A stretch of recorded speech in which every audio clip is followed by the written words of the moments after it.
going, everybody? Welcome to General Hospital MV, my GH after show. Let's get right into it. So to kick off this week, Drew and Sam got married. You know I am a J-Sam fan, but you also know that I like Drew and Sam as well. However, I think that it was too soon that they got married. For one, Drew still doesn't have his own memories back. He still remembers all of Jason's memories. Number two, the wedding took place at Jason's old penthouse, so it's like they're not really having a new beginning at all. All I'm saying is that perhaps they should have given some time for themselves between Jason and Sam's divorce and Drew and Sam's wedding. Y'all should be getting a new house and starting a new life elsewhere and, you know, leave that part behind. It's not fair to Sam, and it's not fair to Drew, and it's not fair to Jason. That's all I'm saying. Elsewhere in Port Charles, Laura has passed on her storyline to Alexis, who is now running for mayor. Now, y'all know that I am still pissed that Genie Francis got dropped from the show, so in the links below, I am posting a link to sign a petition to bring her back on contract. Frank Valentini did her dirty, and I'm so mad about it still. And like, all due respect to you, Alexis, she is not fit to be mayor. Homegirl is still pining over the mobster that tried to kill her. He tried to kill you!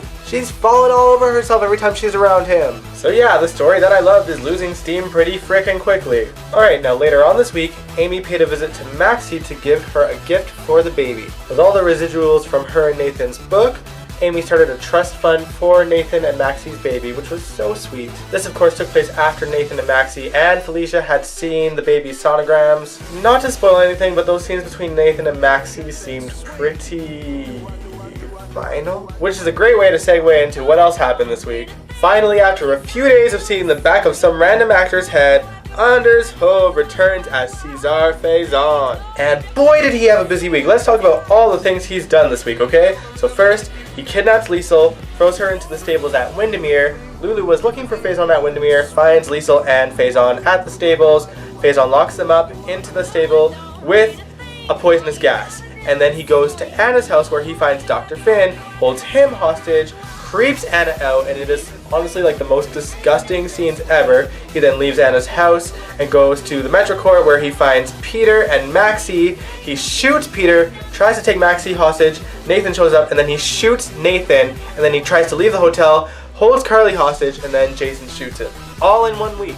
Now everyone that got shot is still alive at this point. I am really worried for Nathan, but you know, they're all alive. The weirdest thing is that, remember, Peter got shot. However, he walked out of that hotel like he wasn't shot, like he wasn't limping or anything, and then he proceeded to go and meet Anna, who was under the impression that she's meeting Faison's son, so obviously he's probably Faison's son. I'm hoping that gunshot wound didn't like slip the writer's minds and that there's an explanation for why he's walking around with not a scratch on him. You know, like a bulletproof vest or something. If that doesn't get answered, I'm gonna be really confused. Oh, and in the midst of this chaos, Lucas Jones returned. I don't even remember the last time we seen him, but he was on screen and he didn't die. He announced to Bobby and Carly that he and Brad are adopting, and Valerie did mention that like months ago whenever the last time she was on. Here's hoping we actually see Lucas more so in the future now, perhaps with Brad in tow. Nothing wrong with giving the gays some love, right? And to be honest, I'd really love to see a storyline of Lucas and Brad adopting a kid. It's kind of like coming full circle for Lucas because he was adopted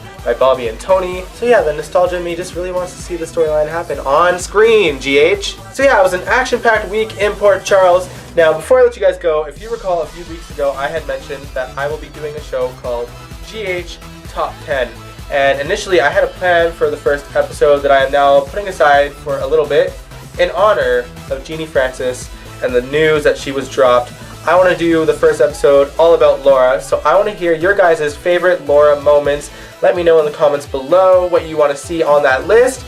You can message me on my Tumblr as well. Just throw me a message on any of my social media. Let me know what your favorite Laura moments were in the past, what was it, like almost 40 years now that she's been on. GH wouldn't even be here without Genie Francis, let's be real. And GH is about to hit a pretty big milestone of 55 years on the air. Great way to honor history, GH. Alright, now I'm going to take my bitter ass and end this video. So if you guys like this video, give it a big old thumbs up, and you can subscribe to my channel if you want to. I do these videos every Sunday, and I will catch you guys next time.